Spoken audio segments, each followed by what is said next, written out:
La negativa a las transfusiones de sangre por parte de los testigos de Jehová es quizás una de sus doctrinas más controvertidas. De vez en cuando vemos en las noticias o leemos en los periódicos algún caso de algún testigo de Jehová, en ocasiones menor de edad, que pone en peligro su vida o que incluso llega a morir por no recibir una transfusión de sangre o por no recibir un tratamiento médico derivado de ella. ¿En qué consiste realmente esta doctrina? ¿Es una doctrina coherente? ¿Realmente tiene base bíblica? Estas son buenas preguntas, ya que muchas religiones afirman basar sus creencias en la Biblia, pero tan solo los testigos de Jehová son ampliamente conocidos por no aceptar transfusiones de sangre.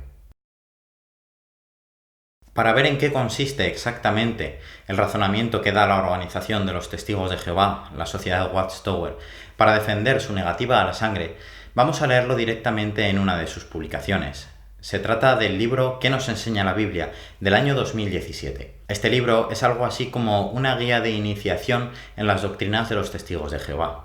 Unos años después de la muerte de Jesús, los apóstoles y los ancianos de la Congregación Cristiana de Jerusalén se reunieron para decidir qué partes de la ley que se dio a los israelitas también debían obedecer los cristianos. Jehová los ayudó a entender que la sangre seguía teniendo mucho valor para él y que para los cristianos también debía ser sagrada. Los cristianos del siglo I no debían comer sangre ni beberla, tampoco debían comer carne que no se hubiera desangrado bien. Hacer eso era tan malo como adorar ídolos o cometer pecados sexuales. Desde entonces, los verdaderos cristianos no comen ni beben sangre. Jehová sigue queriendo que consideremos sagrada la sangre. ¿Significa eso que los cristianos también deben rechazar las transfusiones de sangre? Sí. Jehová dice que no debemos comer ni beber sangre. Piensa en lo siguiente: si el médico le dijera que no debe beber alcohol, ¿se lo inyectaría en las venas? Por supuesto que no. Del mismo modo, el mandamiento de Dios de no comer ni beber sangre también incluye las transfusiones de sangre. Como vemos, el razonamiento consiste en extrapolar el supuesto mandato que encontramos en Hechos 15, 28 y 29 de no comer sangre animal a no recibir transfusiones de sangre humana. Estos versículos son muy utilizados por la organización a la hora de defender su postura ante la sangre, ya que la mayoría de citas que encontramos en la Biblia acerca de comer sangre de animales se encuentran en el Antiguo Testamento, bajo una ley que ya no aplica a los cristianos. ¿Por qué es tan importante para Dios la sangre, según la organización de los testigos de Jehová? En el mismo libro, un poco antes, leemos: La sangre es sagrada para Jehová porque representa la vida. Tan importante es esta doctrina para los testigos que habitualmente los testigos de Jehová llevan encima una tarjeta, firmada por varios testigos, solicitando que en caso de emergencia no se les suministre una transfusión de sangre. Incluso, dependiendo del país en el que se resida, la organización anima a sus miembros a poder presentar ante los organismos competentes una solicitud de voluntades anticipadas. En este documento, cada persona especifica qué tratamientos médicos está dispuesto a recibir y qué tratamientos no está dispuesto a recibir, en este caso, las transfusiones de sangre. Este documento no es algo propio de los testigos. Cualquier persona, por lo menos aquí en España, puede presentar este documento. La organización de los testigos de Jehová, la sociedad Watchtower, incluso dispone de los llamados comités de enlace con los hospitales. Estos comités normalmente están formados por ancianos y se encargan de que, en caso de que haya alguna emergencia médica con algún testigo, se cumpla esta negativa a la sangre. Viendo lo importante que es la negativa a la sangre para la organización y para los testigos, que están incluso dispuestos a morir por ella, uno podría pensar que esta doctrina está muy arraigada en la historia de la organización. Y uno se equivocaría. La organización de los testigos de Jehová, o estudiantes de la Biblia, como se les conocía en sus inicios, fue fundada en 1884 con Charles Taze Russell como su presidente. Russell no tenía nada en contra de las transfusiones de sangre. De hecho, analizando el mismo capítulo de Hechos, el capítulo 15 que hemos leído antes en el libro ¿Qué nos enseña la Biblia para defender la negativa a la sangre?, analizando este mismo capítulo, Russell escribió en su atalaya del 15 de noviembre de 1892 lo siguiente: Más adelante sugirió escribiéndoles que tenían que abstenerse de cosas contaminadas por los ídolos, es decir, de carnes ofrecidas a ídolos, versículo 29, y de cosas estranguladas y de sangre, ya que comiendo tales cosas quizás se convertirían en tropiezo para sus hermanos judíos, y de fornicación. Comer sangre estaba prohibido, no solo por la ley judía, sino desde antes de que se diera la ley. El mismo mandato se le dio a Noé. Y más adelante, en la conclusión de su análisis sobre el capítulo de Hechos, Russell dice: notará que no se dice nada sobre mantener los 10 mandamientos, ni ninguna parte de la ley judía. Era evidente que, habiendo recibido el Espíritu de Cristo, la nueva ley de amor sería un reglamento general para ellos. Había que evitar las cosas mencionadas meramente para no tropezar o causar tropiezo a otros. Tras su muerte en 1916, Joseph Rutherford tomó la presidencia de la organización, y tras la muerte de Rutherford en 1942, Nathan Knorr se convirtió en el nuevo presidente. En este periodo, en la atalaya del 1 de julio de 1945, se publicó la primera discusión que relacionaba el comer sangre animal con la sangre humana. Fue finalmente en 1951 cuando la organización presentó las transfusiones de sangre como algo inaceptable a los cristianos. Aún así, se mantuvieron como cuestión de conciencia. Cada testigo tenía que decidir por sí mismo si iba a recibir o no una transfusión de sangre sin recibir ningún tipo de repercusión por parte de la organización. En ese mismo año se publicó la primera experiencia que relataba el caso de unos padres que no querían que su hija recibiera una transfusión de sangre. Justo antes de la audiencia en la corte, la madre dijo: «Claro que quiero que mi bebé viva, y oro para que lo haga. Siempre he querido una niñita, pero no podemos romper la ley de Jehová.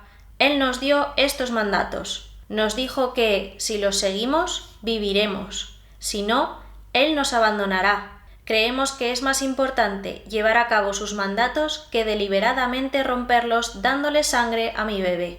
Finalmente, en la década de 1960, se declaró que si un testigo recibía una transfusión de sangre y no se arrepentía, sería expulsado de la congregación. En consecuencia con este entendimiento, a partir de 1961 se expulsó de las congregaciones de los Testigos de Jehová a cualquiera que pasara por alto este requisito divino, aceptara transfusiones de sangre y manifestara una actitud impenitente. Si no estás familiarizado con las normas de los Testigos de Jehová, te diré que ser expulsado de la congregación conlleva que tanto tu familia testigo como tus amigos testigos te dejan de hablar. Literalmente, si te ven por la calle, no te saludan. Esto es todavía más grave si tenemos en cuenta que cuando uno es testigo de Jehová, se le insta a que su círculo social más íntimo esté formado tan solo por sus hermanos en la fe. A día de hoy, según el Manual Secreto de los Ancianos, si un testigo recibe una transfusión de sangre y no se arrepiente, pasa a ser considerado como desasociado. Aceptar sangre por voluntad propia y no arrepentirse. Por otro lado, si los ancianos del comité determinan que la persona no está arrepentida, deben anunciar su desasociación. Las consecuencias de ser desasociado o de estar expulsado son básicamente las mismas. La única diferencia es que si se te considera como desasociado, no tienes derecho a apelar esa decisión. Puede que te estés preguntando: Mario, ¿cuál es la importancia de esto? ¿Qué importancia tiene cómo se haya desarrollado la doctrina a lo largo del tiempo? El problema que veo con la historia de la doctrina es que recordemos que, según Watchtower, la organización fue elegida en 1919 de manera invisible por Jesucristo para ser su esclavo fiel y discreto, para ser la única religión verdadera. Una organización que había sido fundada a finales del siglo XIX. Y si tan clara está esta doctrina, si tan claro está en la Biblia, si tan claro está que Dios prefiere que sus siervos mueran a que reciban una transfusión de sangre, si tan repugnante le parece, ¿cómo es posible que tardara tantísimo en dar este nuevo entendimiento a los miembros de la organización? Tardó casi 80 años desde la fundación de la Sociedad Watchtower y casi 40 años desde que Jesucristo les eligió como el esclavo fiel y discreto en 1919. Y recordemos que la práctica de las transfusiones de sangre ya estaba bien establecida cuando la organización se fundó. Es un tratamiento médico que se empezó a generalizar durante el siglo XIX. No es algo con lo que tuvieran que lidiar después de haber sido elegidos por Jesús. En la Primera Guerra Mundial ya se establecieron bancos de sangre para auxiliar a los heridos. En el año 2000 se produjo otro cambio en la doctrina de los testigos, esta vez con lo que tiene que ver con las fracciones sanguíneas. Desde el año 1982, la organización empezó a permitir el tratamiento con algunas fracciones menores de la sangre. En el año 2000 se produjo el siguiente cambio en la política de la organización hacia la sangre. Todo lo antedicho indica que los Testigos de Jehová rechazan las transfusiones tanto de sangre completa como de sus componentes primarios. En cambio, cuando se trata de fracciones de los componentes principales, cada cristiano, tras meditar profundamente y con oración, debe tomar su propia decisión en conformidad con su conciencia. ¿Qué quiere decir esto? Los componentes de la sangre se pueden dividir de varias maneras. La que utiliza la Organización de los Testigos de Jehová en sus publicaciones es la siguiente. Si cogemos un vial de sangre y lo centrifugamos, la sangre queda dividida en 4 componentes: plasma, plaquetas, glóbulos blancos y glóbulos rojos. Todos estos componentes, a día de hoy, agosto de 2019, no son aceptables para un testigo según las políticas de la organización. Pero lo que cambió con este artículo es que cada uno de los subcomponentes en los que se divide cada uno de los componentes sí que comenzaron a estar permitidos. Todo esto plantea varias preguntas. La primera de ellas, la que tiene que ver con la coherencia de todo esto, ya que no parece tener mucho sentido. Vamos a explicarlo con un ejemplo que pone Raymond Franz en su libro En busca de la libertad cristiana. Imagínate que alguien te quiere regalar un coche que es robado. A ti no te parece bien y obviamente no aceptas el coche. Al igual que no aceptas el coche, no aceptarías como regalo ninguno de sus componentes principales. No aceptarías como regalo el motor o el chasis. Pero ¿tendría sentido que sí que aceptaras como regalo las bujías o los tornillos del coche? ¿Tendría sentido que sí aceptaras el coche si te lo dieran desmontado pieza por pieza? No, ¿verdad? Sí aceptar el coche. Está mal aceptarlo en su totalidad. Nuestro baremo moral no puede variar según el tamaño que tenga la pieza que nos quieran dar, según qué fracción del coche nos quieran dar. Pues esto es precisamente lo que plantea la posibilidad de recibir subfracciones sanguíneas. Un testigo no aceptaría la sangre entera, como no aceptaría el coche, tampoco aceptaría ninguno de sus componentes principales, como no aceptaría el motor o el chasis, pero, sin embargo, sí que aceptaría la totalidad de la sangre si estuviera dividida en sus correspondientes subfracciones. ¿Por qué una cosa está mal a los ojos de Dios y la otra es aceptable? Y cuidado con esto, quiero aclarar que no estoy intentando disuadir a nadie de que utilice tratamientos por subfracciones sanguíneas. Me parece genial que los testigos tengan acceso a ellas. Ojalá algún día pudieran recibir la totalidad de la sangre sin tener ningún tipo de repercusión por parte de la organización. Lo que queremos destacar con este punto es que la doctrina no es coherente. Otra pregunta que podemos plantear es: ¿por qué a Dios no le importa que recibamos subfracciones de fracciones que han surgido de pasar la sangre por un centrifugador? Esta es una manera aleatoria de dividir la sangre. Es correcta, pero no es la única. ¿Por qué no dividir los componentes de la sangre por su función o por el volumen en el que se encuentran? ¿Por qué dividirla de esta manera? ¿Qué motivo bíblico hay para pasar la sangre por un centrifugador para decidir con qué fracciones de sangre nos quedamos y con cuáles no? Esta división da lugar a situaciones tan ridículas como esta. Un testigo de Jehová no podría aceptar un tratamiento a base de plaquetas, que tan solo componen un 0,5% del total de la sangre. Sin embargo, sí que podría aceptar un tratamiento a base de hemoglobina, que conforma un 14% aproximadamente del total del volumen sanguíneo. ¿Qué sentido tiene todo esto? ¿En base a qué se hace una distinción tan aleatoria? La pregunta más incómoda que podemos plantear, a mi modo de ver, es: ¿qué ocurre con todas las personas que han fallecido desde que Watchtower comenzó a penalizar con la expulsión, a mediados del siglo XX, el uso de la sangre, de sus componentes y de sus subfracciones? Hay personas que quizás rechazaron un tratamiento por subfracciones antes del año 2000 y que quizás hoy día no están con nosotros por ese motivo. Y es que si analizamos todo lo que rodea a esta doctrina, nos encontramos con varios razonamientos erróneos.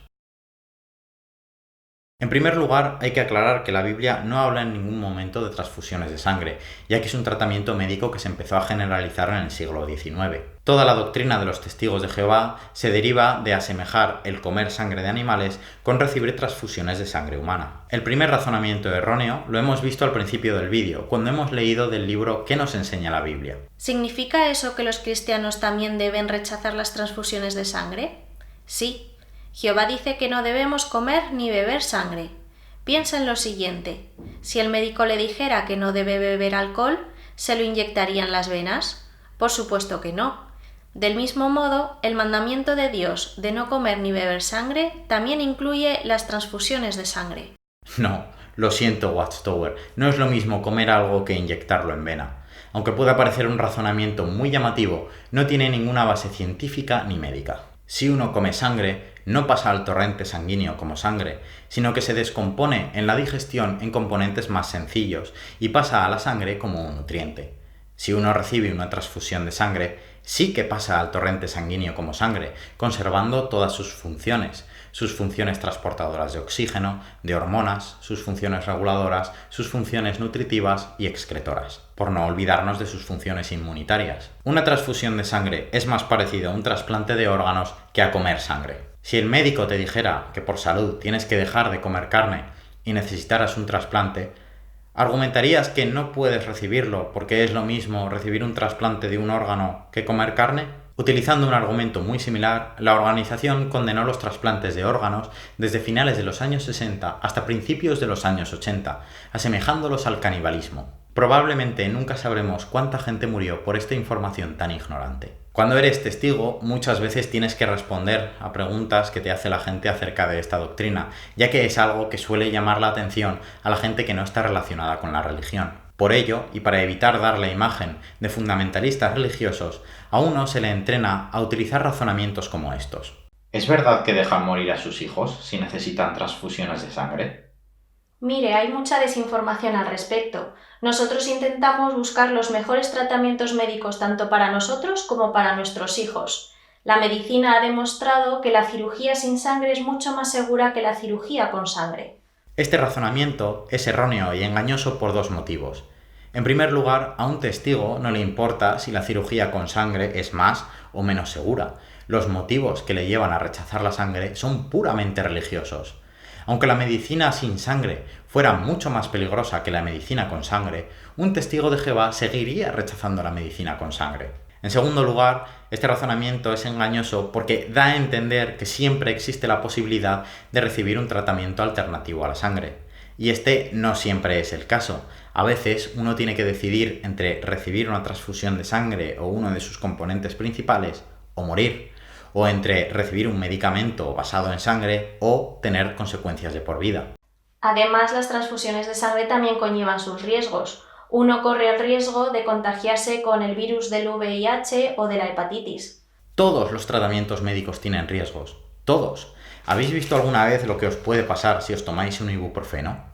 Lo importante son las probabilidades asociadas a esos riesgos. ¿Cuál es la probabilidad de contagiarse de VIH o de hepatitis por recibir una transfusión de sangre? Según la página web de medicina de la Universidad de Yale, Inglaterra, la probabilidad de contagiarse de estas enfermedades por una transfusión de sangre es de 1 entre 2 millones.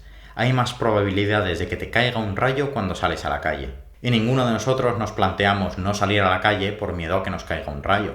Mirad si se considera seguro el procedimiento, que según la página web de la Cruz Roja estadounidense, al año, tan solo en Estados Unidos, se realizan unos 21 millones de transfusiones, ya sea de sangre o de alguno de sus componentes. Además, ¿por qué no hablamos de estos riesgos cuando hablamos de sus fracciones sanguíneas? ¿Por qué nos tienen que preocupar cuando hablamos de una transfusión completa y no de cuando hablamos de un medicamento basado en hemoglobina, por ejemplo? Además, imaginémonos que la posibilidad de recibir uno de estos virus fuera mayor. Imaginemos que en lugar de ser 1 entre 2 millones, fuera 1 entre 10. Yo no sé vosotros, pero si tengo que decidir entre la muerte o la posibilidad de vivir, aunque sea con una décima parte de posibilidades de recibir el VIH, yo no sé vosotros, pero me quedo con la transfusión y la posibilidad de vivir. Y la realidad es que una transfusión de sangre no garantiza que la persona se vaya a salvar. ¿Qué medicamento o tratamiento tiene una efectividad del 100%? Imagínate que te diagnostican una enfermedad crónica que finalmente va a acabar con tu vida. Ahora tu médico te dice que tiene un posible tratamiento, pero que tan solo un 50% de las personas que lo reciben consiguen sobrevivir a la enfermedad. ¿Rechazarías el tratamiento argumentando que tú solo aceptas tratamientos que te aseguren un 100% de posibilidades de curarte? No, si tu vida está en juego, te aferras a cualquier posibilidad para salvarla. En ocasiones, la organización incluso ha comparado el recibir una transfusión de sangre con ser violado. Por lo tanto, dado que la persona cristiana presentaría resistencia a la violación, un contaminador asalto sexual, también presentaría resistencia a una transfusión de sangre ordenada por un tribunal, puesto que ésta también sería un tipo de asalto contra su cuerpo. Incluso hay publicaciones que argumentan que si alguien recibe una transfusión de una persona que tiene algún tipo de locura moral, perversión sexual o complejo de inferioridad, puede llegar a heredarlos. Y no lo estoy diciendo de broma. Y el doctor Américo Valerio, doctor y cirujano brasileño por más de 40 años, está de acuerdo. Locura moral, perversiones sexuales, represión, complejos de inferioridad, crímenes de menor cuantía, a menudo estos siguen tras la transfusión de sangre, dice él. No obstante, en la prensa pública se reconoce que las organizaciones cuyo abastecimiento de sangre se considera confiable obtienen sangre para transfusiones de parte de criminales que se sabe tienen tales características. Ciertamente, nadie que está tratando de apartarse de las obras de la carne y de usar su vida de la manera que Dios dirige por medio de su palabra va a exponerse a tal futuro desastroso. Esto es alimento espiritual según el esclavo fiel y discreto. Si eres testigo de Jehová, quizá estés dispuesto a defenderlo, argumentando que se trata de una publicación muy vieja, de 1962, y que ha pasado mucho. Pero yo te diré que esto era una locura entonces y es una locura ahora. Además, esta información sigue disponible en la biblioteca online y cualquier testigo que esté ante el dilema de recibir una transfusión de sangre puede encontrarla y verla como alimento espiritual del esclavo fiel y discreto, la organización de Dios. Como hemos estado viendo, los argumentos detrás de esta doctrina no se tienen en pie. Muchas veces están basados en desinformación, en información desactualizada, en falacias lógicas o hasta en pseudociencia. Pero si eres una persona creyente, quizá te preguntes, ¿realmente hay motivos bíblicos para rechazar una transfusión de sangre? En primer lugar, hay que aclarar que la Biblia es un libro enorme y que sacando citas de contexto, uno puede argumentar prácticamente lo que quiera. Como hemos comentado antes, la Biblia no habla directamente de transfusiones de sangre, ya que, como hemos comentado, se trata de un procedimiento médico que se generalizó en el siglo XIX. Es imposible que los escritores de la Biblia las tuvieran en mente cuando escribieran nada de lo que encontramos en ella. Las indicaciones que encontramos en el Antiguo Testamento hablan tan solo de comer sangre animal. Pero, ¿qué hay de los versículos de Hechos 15, 28 y 29 que la organización suele citar para defender su postura? Porque el Espíritu Santo y a nosotros nos ha parecido bien no imponerles más cargas aparte de estas cosas necesarias, que se abstengan de cosas sacrificadas a ídolos, de sangre, de animales estrangulados y de inmoralidad sexual. Aquí tengo que darle algo de crédito a Charles Taze Russell en la interpretación que hace de estos versículos. Si uno analiza el contexto, se da cuenta de que se está previniendo a los cristianos de no tomar sangre no por ser algo inherentemente malo, sino por ser algo que podría hacer tropezar a otros, podría hacer tropezar, en este caso, a los judíos que se habían convertido al cristianismo. Y esto queda todavía más claro cuando leemos algunas recomendaciones muy parecidas que encontramos en otras cartas del Nuevo Testamento, como puede ser la que encontramos en 1 Corintios 8, del 8 al 10. Sin embargo, la comida no nos acerca más a Dios. Si no comemos, no estamos peor, y si comemos, no estamos mejor. Pero tengan cuidado para que su derecho a elegir no haga tropezar de algún modo a los que son débiles. Porque si alguien te viera a ti, que tienes conocimiento, comiendo en un templo de ídolos, ¿no podría la conciencia del que es débil llegar al punto de animarlo a comer alimentos ofrecidos a ídolos? Pero hay más razones por las que podemos decir que la negativa a la sangre es antibíblica. Existe un principio rabínico de la ley judía llamado Pikuach Nefesh. Según este principio, salvar una vida está por encima de ningún otro mandamiento que se dé en la ley. Jesús conocía muy bien este principio e incluso hizo referencia a él en palabras como las de Mateo 10, del 10 al 12. Y resulta que había allí un hombre que tenía una mano paralizada. Así que, para tener algo de qué acusar a Jesús, le preguntaron, ¿está permitido curar a alguien en sábado? Él les respondió, si tienen una oveja y ésta se cae en un hoyo en sábado, ¿quién de ustedes no la agarra y la saca de ahí? Un hombre vale mucho más que una oveja, de modo que está permitido hacer algo bueno en sábado.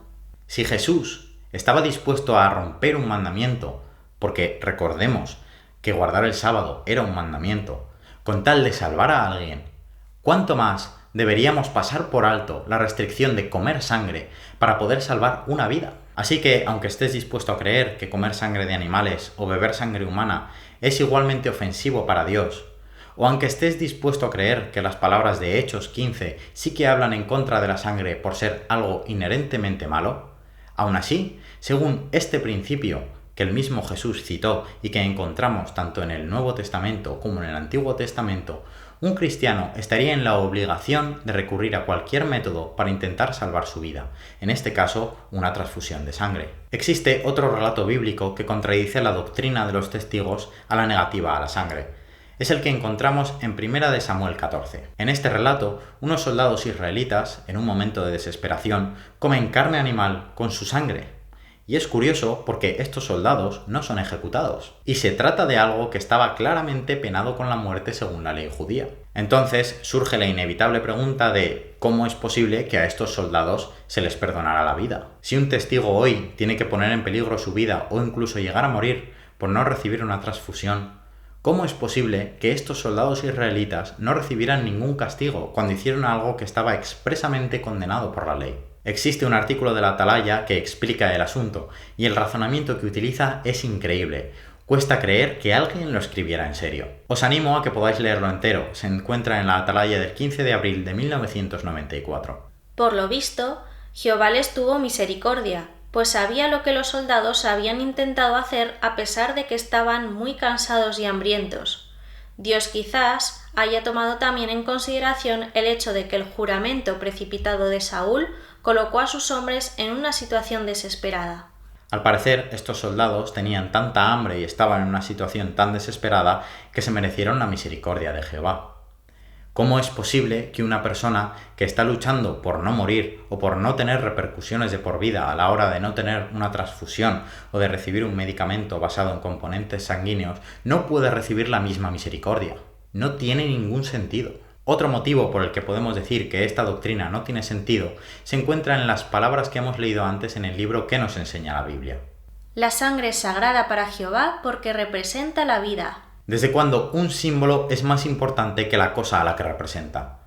Os pongo un ejemplo. Seguro que muchos de vosotros lleváis en vuestra cartera una foto de alguien que es importante para vosotros. Lleváis esa foto como símbolo de esa persona. Ahora imaginad que, para salvar ese símbolo, tuvierais que sacrificar a la persona a la que representa. ¿Estaríais dispuestos a dejar morir a la persona de la foto para no perder la foto? Esto es lo que haría una persona que, por respetar la sangre como símbolo de la vida, estaría dispuesto a perderla. Cada vez que vemos en las noticias algún caso de algún testigo de Jehová que pone en peligro su vida o que incluso llega a perderla por no recibir una transfusión de sangre, surge la cuestión en los medios de hasta dónde debería llegar la libertad religiosa. Personalmente creo que primero deberíamos analizar hasta qué punto estamos hablando de libertad. Os pongo un ejemplo para explicarlo. Imaginaos que os doy a elegir entre una manzana y un plátano. Antes de que tomes tu decisión, yo te digo que los plátanos son sanísimos, pero que las manzanas causan cáncer. Tú confías en mí, así que eliges el plátano. ¿Ha sido una decisión libre? Obviamente ha sido una decisión voluntaria. Yo no te he obligado a nada. Pero, para poder estar hablando de una decisión libre, tendríamos que estar hablando de una decisión informada. Como hemos visto, la negativa de los testigos a la sangre está basada en una interpretación extremista de algunos versículos bíblicos, en la completa omisión de otros principios, como el de Mateo 10, del 10 al 12, en desinformación científica, en información desactualizada, en falacias lógicas y en el caso de algunas publicaciones antiguas hasta de pseudociencia. ¿Es eso una decisión libre? Otro motivo por el que podemos decir que no se trata de una decisión libre es por la manipulación emocional que sufren los testigos de parte de la organización. Os presento la que, para mí, es una de las publicaciones más horribles que ha publicado la organización Watchtower. Se trata de la revista Despertad del 22 de mayo de 1994. En ella se relata el caso de 5 jóvenes que pusieron en peligro su vida por no aceptar transfusiones de sangre. 3 de ellos perdieron la vida. Hace unos meses, este mismo dilema se planteó aquí en España cuando una chica, ya mayor de edad, no recibió una transfusión de sangre por haber cumplimentado sus voluntades anticipadas. Afortunadamente, la chica mejoró. Cuando entrevistaron a Aníbal Matos, el portavoz de la sucursal de España de los Testigos de Jehová, le plantearon el dilema de qué hubiera ocurrido si la chica hubiera sido menor de edad. Aníbal respondió con varios de los argumentos que hemos visto en este vídeo. Además, dijo que estos casos son muy raros, si es que alguna vez ocurren. Pero simplemente un matiz. La primera responsabilidad es la de salvar la vida de sus hijos. Esa es la primera responsabilidad que tiene un padre. Dios defiende la vida, ¿no? Naturalmente, y eso es lo que hacen cuando un hijo enferma. Buscan todo medio posible para salvar la vida de su hijo. Todo recurso, porque los hay. Estamos hablando de una situación extrema que rara vez se habrá dado, si es que situaciones como esas se dan. Al parecer, Aníbal Matos no se ha leído esta revista. Al señor Matos le pediría que mostrara algo de respeto por las vidas de los niños que esta doctrina se ha cobrado, como los jóvenes que encontramos en esta revista, y que tuviera el valor de reconocerlo en público, en vez de intentar ocultarlo para dar un mejor nombre a su organización. En realidad, esta es una técnica muy habitual de este tipo de grupos de alto control. Normalmente se intenta mantener una buena cara a la opinión pública y las verdades más crudas solo se revelan a los individuos cuando ya han recibido cierto grado de adoctrinamiento. Os dejo con otro ejemplo de chantaje emocional, en este caso de la mano de un miembro del cuerpo gobernante, Tony Morris, en una asamblea.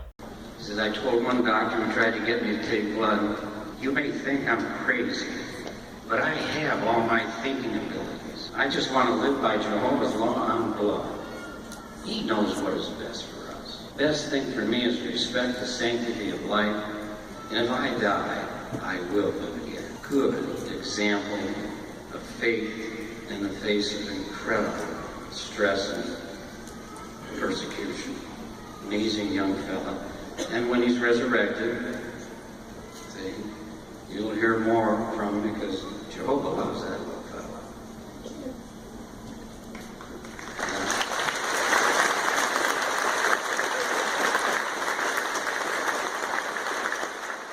Personalmente me parece repugnante hacer este tipo de propaganda religiosa macabra con la muerte de jóvenes. Mi punto es, si realmente se trata de una decisión personal y libre, ¿qué necesidad hay de que la organización te ponga delante a todos estos jóvenes muertos y te diga, mira, ellos hicieron esto, ¿y tú qué vas a hacer? Pero el motivo por el que realmente no podemos hablar de libertad es porque la decisión que uno tome con respecto a la sangre tiene consecuencias de cara a la organización. Como hemos visto antes en el libro de los ancianos, en la lista de los motivos para la desasociación leemos: aceptar sangre por voluntad propia y no arrepentirse. Por otro lado, si los ancianos del comité determinan que la persona no está arrepentida, deben anunciar su desasociación. Volvamos al ejemplo de antes. Te doy a elegir entre la manzana y el plátano. Te digo que los plátanos son muy sanos y que las manzanas producen cáncer. Y además te digo que si no eliges el plátano, me voy a encargar de que tu familia y tus amigos no vuelvan a hablarte nunca más.